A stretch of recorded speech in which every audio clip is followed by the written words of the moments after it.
Hampshire, Senator Kelly Ayotte is a member of the Senate Armed Services Committee and just introduced legislation to stop the release of these detainees. Senator, thank you for your time tonight. Thank you, Shannon. All right, I want to start by reading a little bit of a piece from Major General Michael Leonard's, a piece he wrote in Politico. He says, I was one of the initial guys who went there to set up Guantanamo Bay, but now we got to release everybody who's cleared and we've got to close it down. He says it's hard to overstate how damaging the continued existence of the detention facility at Guantanamo has been.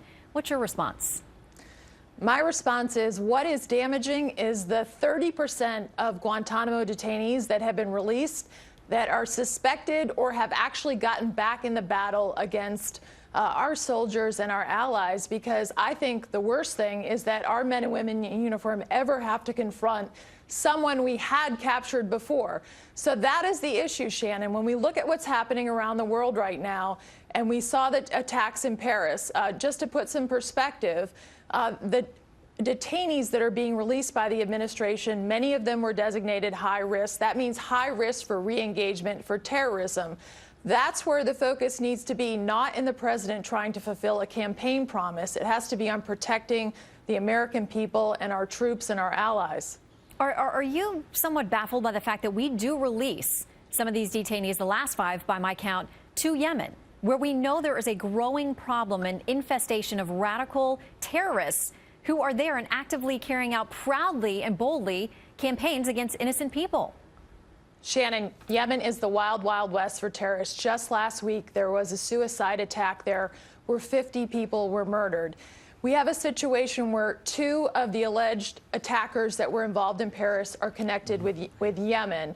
And we also know that it's alleged that one of them got training from al-Qaeda in Yemen. Just between September and December of this year, there were 149 al-Qaeda attacks in Yemen.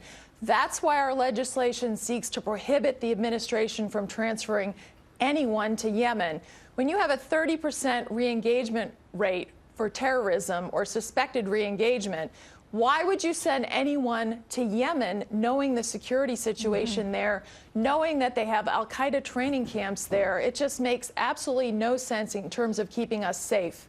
And Senator, very quickly, before we get cut off here, I want to ask you, do you have any bipartisan support? Will there be Democratic sponsors? Do you have the votes that you need to get this moving?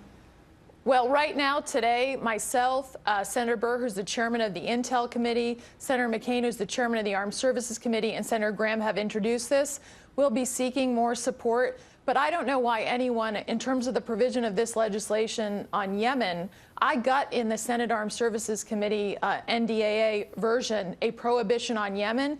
It was stripped out at the last minute in the conference committee. So I think there's a lot of bipartisan support on this Yemen issue in particular. All right. Senator Kelly Ayotte, please keep us updated. Thanks for your time. We will. Thanks, Shannon.